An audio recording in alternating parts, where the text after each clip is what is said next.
Hello, and welcome to Reviews. Now, maybe you're a new comics reader, or maybe you weren't reading, let's say 15 years ago. Maybe you were and never really got around to the Vertigo series, the Vertigo imprint, I guess you would say.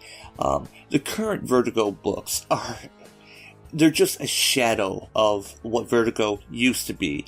You see, back in the late 80s, early 90s, there were a bunch of mature-themed books. Books like Sandman, Hellblazer, Animal Man, to some extent, maybe. But when the Vertigo imprint was created, these titles were folded into it, and they were targeted toward mature readers during a time when it was pretty much art over writing. You know, that's basically where Image came from. And Marvel especially was doing a follow the leader. DC with Vertigo went, hey, no, we're going to focus on the writing. We're going to tell good stories. After the imprint was established, we got a bunch of books and one-shots. You know, Preacher came from that. And as you see on the screen here, Y the Last Man. I loved Y the Last Man. In fact, I loved all the previous series I've mentioned. Now, we've known about this for a while, that they were going to make a TV show based on Y the Last Man. And today, it has been confirmed that the series is ordered. It's set to debut in 2020. In fact, I believe it's the star, the person playing Yorick, actually tweeted out the first image. So as you can see here on the screen, you see we have what probably is Yorick. You know, he wore, generally a hoodie with a mask, and he's got a little kennel here, which probably has Ampersand, his monkey. So yeah, if you don't know what Y the Last Man is about, it's about basically, I don't want to say a plague, but a cataclysm. Basically, all males just suddenly drop dead. Anything with a Y chromosome is dead. All the mammals. Basically all the, human males, felines, dogs, what have you. They all just suddenly drop dead. Except for two. Yorick, the main character, and his, I guess you can kind of say, his pet monkey, Ampersand. Although he was originally, it was Yorick trying to do something mature, and try to be a trainer. And the series starts off with, Yorick doing something finally mature. He's finally growing up, and he's going to propose to his girlfriend, Beth. And that's when, basically, the world falls apart. And then the series goes from there as Yorick, is trying to, reunite with Beth, who is literally on the other side of the planet. And we have all the infrastructure, the power vacuums, as it's now just women. Now, why would I be a little bit concerned about this? Because I am. I love Y the Last Man. And I've been kind of curious. There was a fan-made trailer that was made a couple years ago that looked really good, which had Yorick and his bodyguards 355. But yeah, this is going to turn into a real series. It's coming out next year on FX, going to be called Just Y. And I'm really worried. I'm going to be completely honest. Because you see, this series debuted in 2002. By the time the TV show comes out, it'll be, 18 years after the comic book premiered. And it is a completely different climate now. You could say it had a lot of feminist, I guess you could say, a plot to it. It had a feminist take to it to some extent. I think Brian K. Vaughan and Pia Guerrero, the artist, they did a really good balancing act. There were some feminists, there were some straw feminists, there were some, I guess you could say, classic conservative views. But basically in a cast that is all women except for one. And the main cast, Ampersand not included, revolved around Yorick, a straight white male, his bodyguard, 355, who is a tough as nails black woman, and the doctor who is there to kind of help them along, try to figure out why he and Ampersand are still alive, and that's Dr. Mann, and she happens to be Asian. Off the top of my head, I think she's Japanese. I think I remember she's Japanese. I gotta reread it. Yeah, I think she's actually mixed, if I recall. I think she's Japanese and Chinese. That's actually kind of a plot point later on. So yeah, we already have, in 2002, a diverse cast. And with today's culture, I don't think it's going to be enough. I'm really, really concerned. And, like I said, I love this series. And I can already tell you, people, the Tumblr crowd, the SJW crowd are going to call this show problematic. I'm calling it right now, because it deals with. There's several points. One, it deals with all creatures with a Y chromosome, all male creatures suddenly dropping dead, and you're going to have the trans community up in arms about this. The ones that identify as, male, female, what have you. I'm not making any judgment on that. I'm not trying to say anything. I'm just saying, I can already see people are going to lose their mind over that. Over the fact that, but what makes a real man versus a real woman, chromosomes don't mean sex versus gender. It's going to be all that. And it's going to, I can already tell you, Tumblr is going to explode on this. Twitter is going to explode. Now, we already have a diverse cast. That's why I pointed it out earlier. Like I said, with 355 and Dr. Mann. But the main lead character, is a straight white male. Because, like I said, he's trying to get back to his girlfriend. The girlfriend who he proposed to. And that's another problem. People are going to find that problematic. Why is he white? Why is he straight? Couldn't it be a gay black man? Couldn't it be maybe a straight Asian man?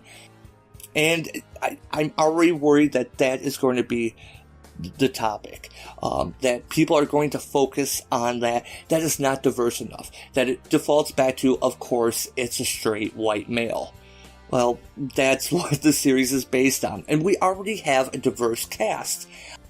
And the third thing that I already see people are going to complain about is the feminist take. They do have straw feminists. If they follow the book, they may go in a whole different direction and follow in kind of broad strokes. Like, I haven't watched the Preacher TV show. I watched the first season of The Walking Dead, but I know a little bit of what's going on and how they have, they went out with, to a town called Terminus, I believe, which wasn't in the comic books. They may go ahead and, take some liberties, kind of go off in different directions. And so they may tone things down.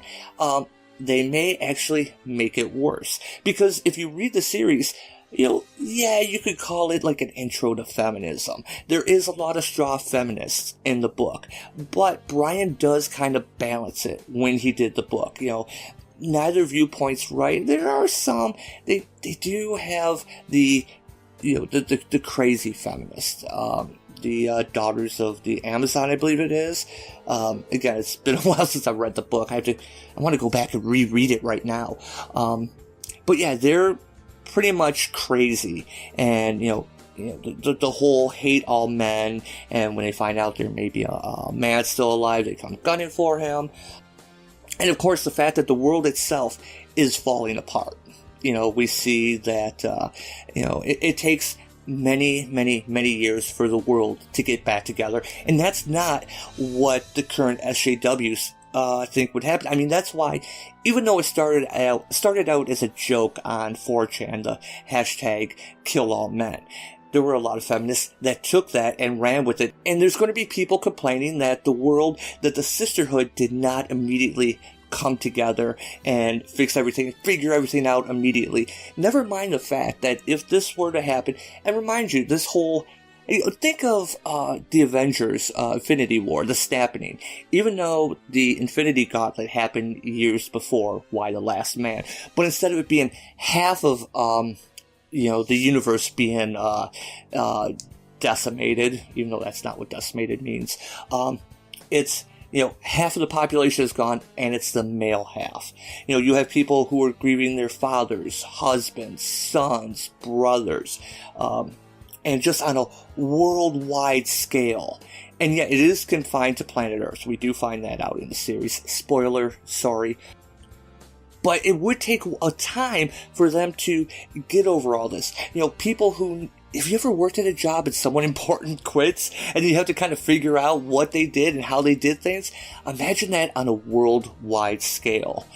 Everything, people coming together, deciding who's going to do what. We have a new order. Some people will want to stick to the old way. Some people will want to do something new. The book kind of touches on that a little bit. But with the current climate, everyone is going, I shouldn't say everyone, but the Twitterverse, we know that the SJWs are going to want all the women to come together immediately and fix everything. And that's not even including something that was kind of hinted to in the book, but wasn't really addressed because they had to keep going. Losing all the males, all mammals, would have just horrible implications for the planet. I mean, we're talking... complete species is dying out within, a year, 2 years, a couple years. Predators dying out, prey running amok until they finally die out. What would that do to the whole ecology of the planet? Would shift. And yeah, that would take probably a couple years, but it would be huge. And the book kind of alluded to that, didn't really focus on that too much. But I felt it was necessary to point out something I always wondered when I was reading the book. But I was kind of excited for this, but the more I thought about it, I have a feeling that Twitter is just going to lambast this show. They're going to lose their minds if it follows the book. If it follows the book closely, I don't expect it, I don't expect it to follow, beat per beat. I expect them to take a little bit of liberties, but, with, trans rights, gender identification, the current, feminism that has, the third wave feminism that really, it was around back in 2002, but not like it is now thanks to social media. These things alone are going to, I don't think it's going to be good for the show. If they follow the source material, they could just give the finger and say, hey, we're following the series, we're going to explore the themes that Brian and Pia set up. But I don't think that's going to happen. Not on FX. I don't think it's going to happen. I have a feeling that if they do even keep close to it, no matter what they do, it's going to be labeled problematic. They're going to offend someone. And, like I said, whether it be from the main character being a straight white male, to the portrayal of how women, whether they be feminists, whether they be the violent straw feminists, whether this be a good thing for the planet if all men die. It's pretty brave, and I don't use that too often because these days, saying the wrong thing to somebody is considered brave. But I think this is a brave and bold choice that FX is actually going through with this. And I'm very concerned. I'm going to be completely honest. I love this book. I think it'd be a fantastic TV series and worth exploring. But I don't see any way that they could do this without people getting ticked off. So yeah, I just had to point this out. I wanted to bring this up. We only have the one screenshot here, the one shared thing on Twitter. But it looks kind of cool, So yeah, let me know what you think. Did you read Y the Last Man? Are you excited about a TV series? Do you think the TV series can be successful? Let me know in the comments below, and always, thanks for watching.